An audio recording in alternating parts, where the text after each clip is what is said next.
బరబ్బర్ టైంకి వచ్చేసినా కదా, మరి మీకు వార్తలు చూడాలని ఉన్నది కదా, మరి ఎందుకు ఆలస్యం? ముందుగల హెడ్లైన్స్. పవనాలు సార్కు హనుమంతన్న ఆఫర్ ఇన్నాక మీరు కూడా అంటారు సూపర్. తూముకు తూటు పెట్టిన ఆఫీసర్ గిట్లయితే షెర్లెట్ల నిండుతాయే సారు.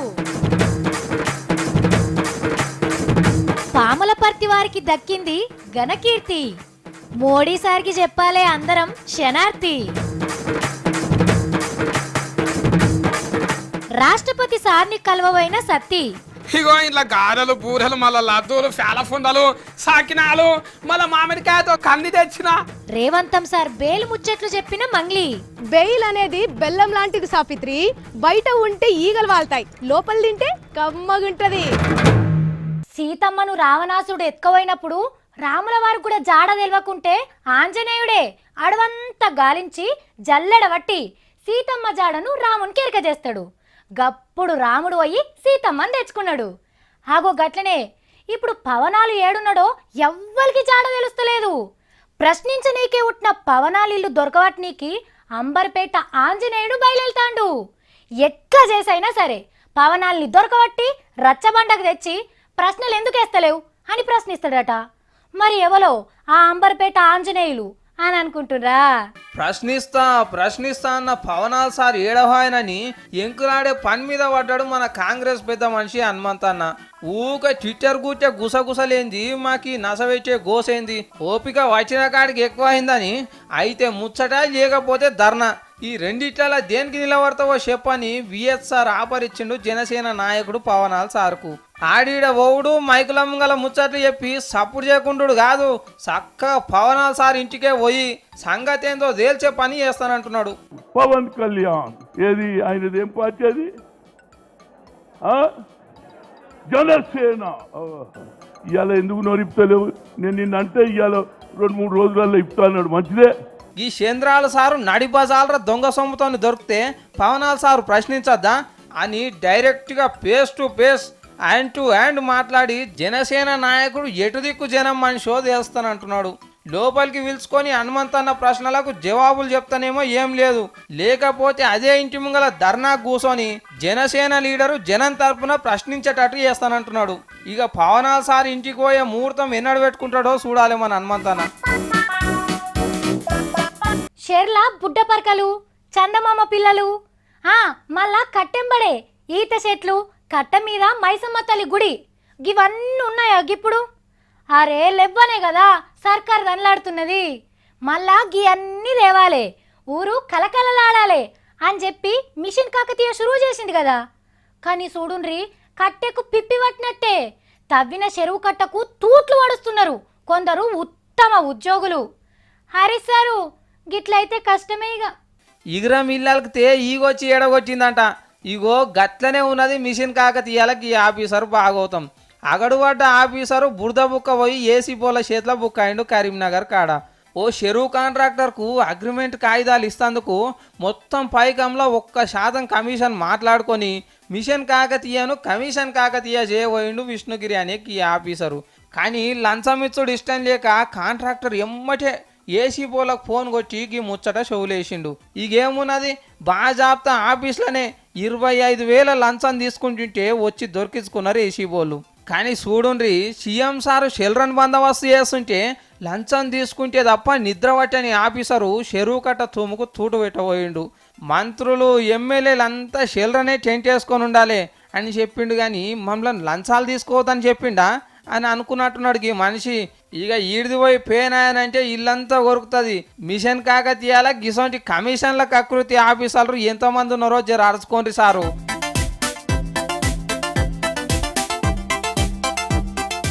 కేసీఆర్ సార్ వ్యవసాయం చేస్తుండని మా సత్తి కూడా అల్లం పెడతా పసుపు పెడతా అంటే హద్దుతమ్మి, పెద్ద సార్తోని మనం తూగుతామా అని అద్దన్న. మొన్న గట్లనే మోడీ సారు రైతును రాజును చేస్తున్నా అంటే ఇక ఆ మాటను పట్టుకొని కిరీటం పెట్టుకొని నేను రాజునైనా అని ఎగిరిండు. గట్లగా అత్తమ్మి, రైతులు ఎన్నటికీ రాజులు కాలేరు అని సందాయించి కిరీటం తీపిచ్చిన. ఇగో ఇప్పుడు గీసారు కూడా వ్యవసాయాన్ని దసరా, దీపావళి, సంక్రాంతి పండగలు చేస్తా అంటున్నాడు. అబ్బో మళ్ళీ ముచ్చట మా సత్తికి తెలియకుండా చూడాలి. చూసిండనుకో అక్క నేను వ్యవసాయం చేస్తా, అబ్బా నేను వ్యవసాయం చేస్తా అని నన్ను ఎత్తి తింటాడు. వ్యవసాయం పాడుగాను ఏం వెళ్ళి పాడైతలేదు, పెట్టుబడి కూడా వెళ్తలేదు, అంత దండుగా అయిందని ఎడ్లను కూడా అమ్ముకునే రాయింత. మన కాడ వ్యవసాయం దండుగా కాదుగా, పండుగ చేసిరాట మన రైతు మంత్రి పోచారం శ్రీనివాసరెడ్డి సారు. రైతుకు వ్యవసాయం దండుగానే ఫీలింగ్ తీసేయాలి. వ్యవసాయం అంటే మాకు ఏం రాదు, అప్పుల పాలవుతున్నామనే ఫీలింగ్ ఇప్పుడు ఉంది వాస్తవంగా. అంటే బగ్గ పంటలు పండే రాష్ట్రం మనదే అవుతుంది అన్నట్టు. భూములు పడా పెట్టి బతకనికే బొంబాయి దుబాయ్ ఓడిగా ఉండదన్నట్టు. చేతి నిండా పని జోవు నిండా పైసలు వచ్చేటట్టు అవుతుందంట మన వ్యవసాయం. ఇదివరకు వెళ్ళిన వాళ్ళందరూ షెల్రను బోల్రను బల్రను చెట్లను శెల్కలను ఎండబెట్టిండు కానీ ఇప్పుడు తక్లీఫ్లే ఉండేయట. ఏం కావాలనో అవి టైంకి అందిస్తామని చెప్తున్నాడు సారు. రైతును రాజు చేస్తేందుకు మోడీ సారు పచ్చడి విప్లవాన్ని ఒకటి షురువు చేసిండా. ఈడ కేసీఆర్ సారు చెట్లు నాటి ఆనలు వడంగానే షెల్రు నిండుతందుకు పథకాలు పెట్టిండా. ఇక టైంకు ఇత్తనాలు ఎరువులు సప్లై చేపించి నేనింత ఆసరైతే అంటున్నాడు మంత్రి పోచారం సారు. ఇంకా మన సీఎం సారు బాయికాడ వ్యవసాయం కూడా చేశాడు కాబట్టి రైతుల బాధలు ఎరుకున్న మనిషాయే. ఇట్లా పెద్ద లీడర్లు అంతా వ్యవసాయం మీదనే మనసు పెట్టిరు కాబట్టి రైతులందరూ రాజులే అవుతారు. ఇక కాకుంటే నెత్తి మీద కిరీటాలే ఉండవు. ఆహా తెలంగాణ పబ్లిక్ ని ఖుషీ చేసే వార్తకిది. పాములపర్తి వెంకట నరసింహారావు సార్ మీకు తెలుసే కదా. ఓహోహో పూర్తి పేరు చెప్తే తెలుస్తలేదా? మన పివి నరసింహారావు సార్ గురించే గీ వార్త చెప్తున్నా. ముఖ్యమంత్రిగా ప్రధానమంత్రిగా 10-15 భాషలు తెలిసిన గొప్ప మనిషికి గిన్ని దినాలకు మళ్ళొక గౌరవం దక్కింది.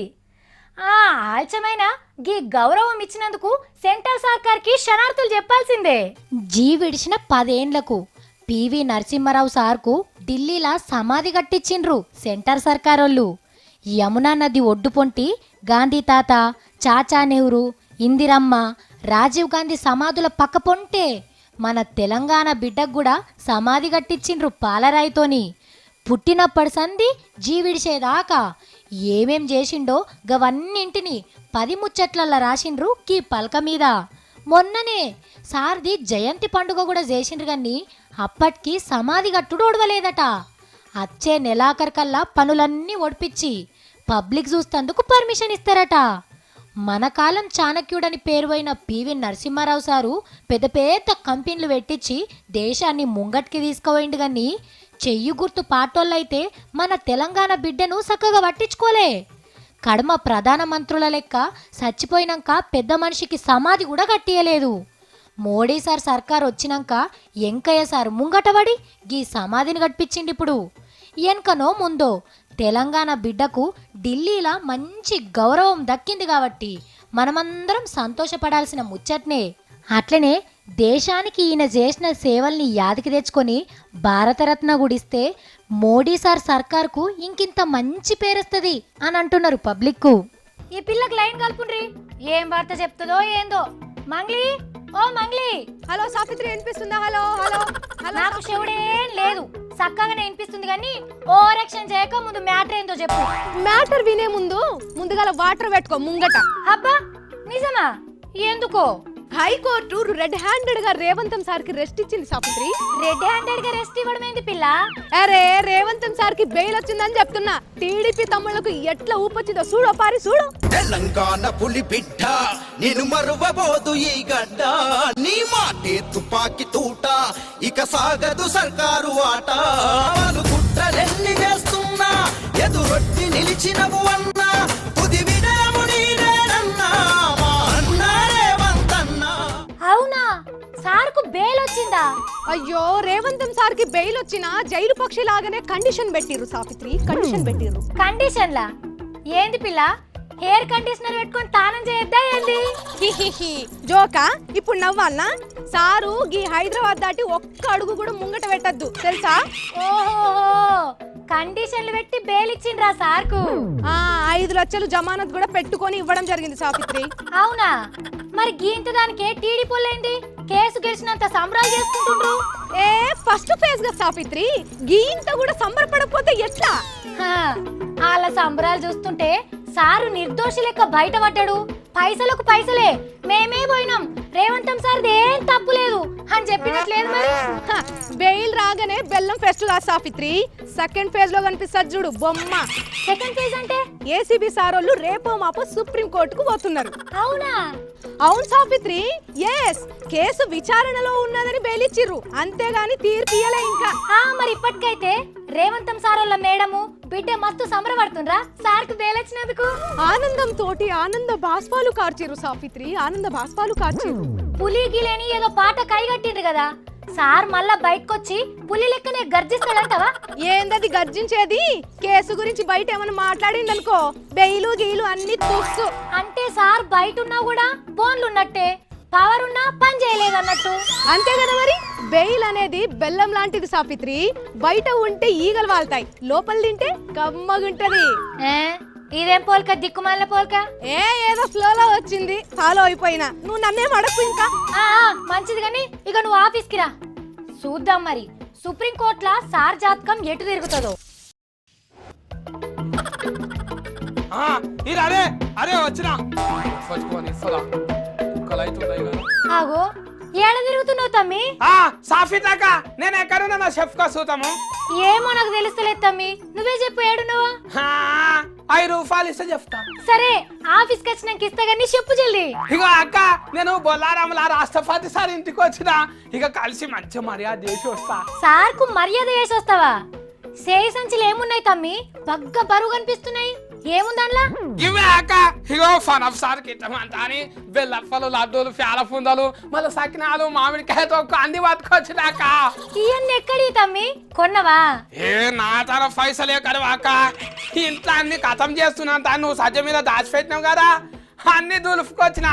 ఓర్ని వేషం పాడుగాను, అన్ని పట్టుకొస్తే నువ్వేం తింటావు? మన్ను బుక్కుతావా? మన్ను బుక్కిన మంచిదే, మర్యాద చేయకుంటే ఎట్లా అక్క? మన కోసానికే సారు ఢిల్లీకి వెళ్ళి మీది మోటార్ మీద వచ్చిరు. మళ్ళా మీది మోటార్ మీదకి వెళ్ళి సార్ వస్తే నువ్వే వాళ్ళు మర్యాద చేసేదందుకు? కేసీఆర్ సార్, గవర్నర్ సార్లు లేరా? ఉన్నారు కానీ మనది అలాగ ఉండాలక్క. ఇగో మోడీ సార్ కంటే, కేసీఆర్ సార్ కంటే, గవర్నర్ సార్ కంటే కూడా పెద్ద సార్ అంత ఆయన ఎంత చెప్తా అంతేనంత అక్క.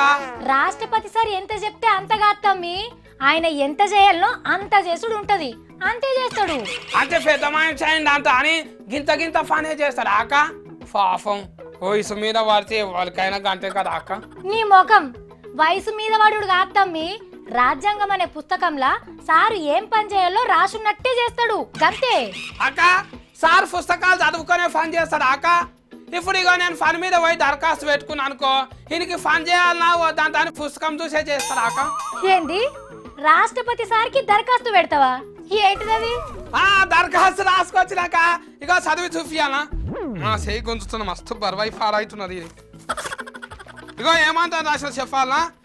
ఇగో పొలం దునుకునేటందుకు తిప్పలైతున్నది, ట్రాక్టర్ ఫీండి నాకు, అట్లనే నా సేన్ చుట్టూ డాంబరోరు ఏపిచ్చి ఫాలిచ్చే దుడ్డలున్న బలరను 4 ఫీండ్ అంట అని తమతో మనవి చేసుకుంటూ నీ దేరాలు ఆయన అంత రాసుకొచ్చిన. ఏంది, రాష్ట్రపతి సార్ని ఇవన్నీ అడుగుతావా? ఆయనకు తెలుగే రాదు, అందులో స్పెషల్ కోటింగ్ లెక్క నీ భాషతోని సార్తో మాట్లాడతావా? మళ్ళీ రావులం గాంధీ సార్ వచ్చినప్పుడు విండి నేర్చుకోలేరాక, మే సత్తి హే దరఖాస్తు హే मेरा सेंसूट दांबर रोड दाल को है मला मैं सच्ची साई रावणी के 4 गौरी बाल इच्చుకో దేవుకో హే మస్తు ఇందొచ్చిందాక కదా నాకు. ఓర్ దేవుడో, గిది హిందీనా? ఇదే మాట్లాడతావా ప్రణబ్ సార్ తోని? అవునాక, మళ్ళీ గిట్లా మాట్లాడే ప్రణబ్ సార్ కు లడ్డూలు, అరిసెలు, సకినాలు అన్ని ఇస్తా. మళ్ళీ మనం పార్లమెంట్ ఢిల్లీకి పోయినప్పుడు 13 రూపాయలు బువ్వ కూడా ఫుల్ గా ఫ్రీగా పెడతారు. అయ్యో నప్పిస తమ్ముడా, గయన్ని సార్ చేయడు. ఇగో ఎప్పుడన్నా నువ్వు ఏమన్నా పని చేసి పెట్టుండ్రని గవర్నర్ సార్ కి దరఖాస్తు పెట్టినావా? మళ్ళీ కేసీఆర్ సార్ ఉండగా గవర్నర్ సార్ కి ఎందుకు వెళ్తాము దరఖాస్తు? మళ్ళీ సారే అన్ని చేస్తున్నాడు కదా. కదా, ఈడ గవర్నర్ సార్ లెక్కనే దేశానికి ఢిల్లీలో రాష్ట్రపతి సార్. మనం ఏమున్నా మోడీ సార్కే చెప్పుకోవాలి, రాష్ట్రపతి సార్ కాదు. మళ్ళీ ఏం చెప్పుకోకపోతే మళ్ళీ రాష్ట్రపతి సార్ ఏం చేస్తాడు అక్క? రాజ్యాంగంలో రాసుకున్న పద్ధతి ప్రకారం అన్ని వ్యవస్థలు పద్ధతిగానే పనిచేస్తున్నాయా లేదా అన్నది మాత్రమే చూస్తుంటాడు సారు. అంటే ఢిల్లీలో ఆనలు మస్తు పడుతున్నాయి అక్క ఇప్పుడు. ఎందుకు గట్ల అడిగినావు? మళ్ళీ ఆనలు కొడితే ఢిల్లీలో చూడని కీలువాడంట అని హైదరాబాద్కి వచ్చింది కదా అక్క, నాకు ఎరకైంది. నీ మూతి, సారు ఊకే ఢిల్లీలోనే ఉంటాడు కదా, అప్పుడప్పుడు ఎండాకాలంలో ఒక పారి సిమ్లాకు, చలికాలంలో గిట్లా హైదరాబాద్ వచ్చి ఉండిపోవాలని ఓ ఆచారం ఉన్నది. అందుకే సారచ్చిపోతుంటాడు ఏటేటా ఇట్లా. అబ్బా ఉత్త పని అయిపోయింది అక్క. మరి ఏం పని చేయకుంటే ఎందుకంట నాకు కావచ్చుడు. ఇవన్నీ దుమ్ముల దుత్తలు అన్ని ఎత్తుకొని వచ్చిన మనమే తిందామాక ఇవన్నీ తీసుకొస్తారు ఇంటికి. మన పట్నం మీద పంచాయతీ నడుస్తున్నది కదా, పెత్తనం గవర్నర్ సార్కి ఇయ్యాలని. మా వాళ్ళకు రక్షణ లేదు, మమ్మల్ని ఇబ్బంది పెడుతున్నారని ఆగమైతున్నారు కొందరు ఆంధ్ర లీడర్లు. ఈగో గీ ముచ్చట మిన్నే ఇద్దరు మేధావులు అస్సలు మాట మాట్లాడినరు. వీళ్ళ మాటలినాక మీరు కూడా గిదే రైట్ అంటారు. ఈ 13 నెలల్లో ఇతర ప్రాంతాల నుంచి వచ్చి నివాసం ఉన్న వాళ్ళ ప్రాణాలకు కానీ ఆస్తులకు కానీ ప్రమాదం ఉందన్న మాట చెప్పటం అసత్యం. ఇన్నరా హైదరాబాద్లో ఆంధ్ర పబ్లిక్ వచ్చిన ఆపద ఏం లేదు. సెక్షన్ 8 గిక్షన్ 8 అనేది అవసరమే లేదని చంద్రాల సార్కు వాళ్ళ తమ్ములకు ఈనబడేటంత గట్టిగా ఈజీలు తింటూ చేపిస్తారు. మన ఎర్రన్న నారాయణన్న కూడా ఉమ్మడి కమ్యూనిస్టు మేధావే.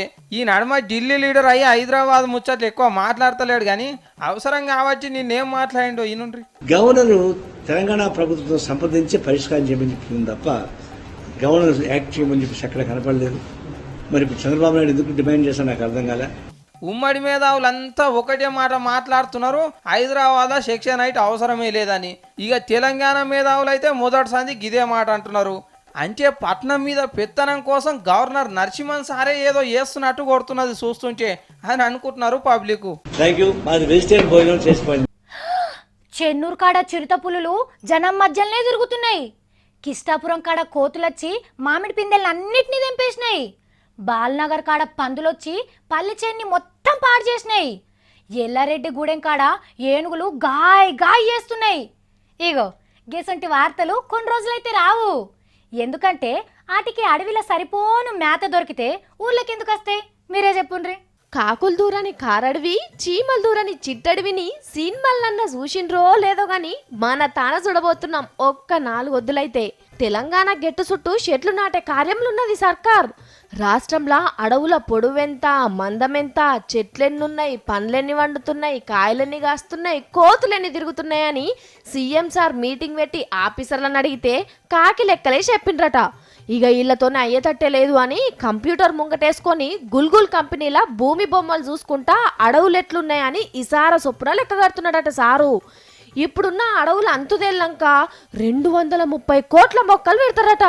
ఇప్పటికే ఓ 40 కోట్ల మొక్కలను రెడీ చేసి పెట్టిండట అడవుల కావాలి మంత్రి జోగురామన్న. ఇక వచ్చే నెల 3వ తారీఖు నాడు రాష్ట్రపతి ప్రణబ్ ముఖర్జీ సార్తోని తొలిసూరి మొక్క నాటిచ్చి హరిత తెలంగాణ కార్యం చురువు చేస్తారట జోర్దార్గా. ఇక అప్పుడు కోతులన్నీ అడవి బాట అనే కార్యక్రమం పెట్టుకుంటాయి. పండ్లకు తిప్పలుండదు కాబట్టి. చెట్లు ఎక్కువ ఉంటే సరిపోను వానలు పడితే వ్యవసాయాలు జోరు అందుకుంటాయి. గిన్ని సౌలతులుంటాయి చెట్లు నాటే కార్యంతోని.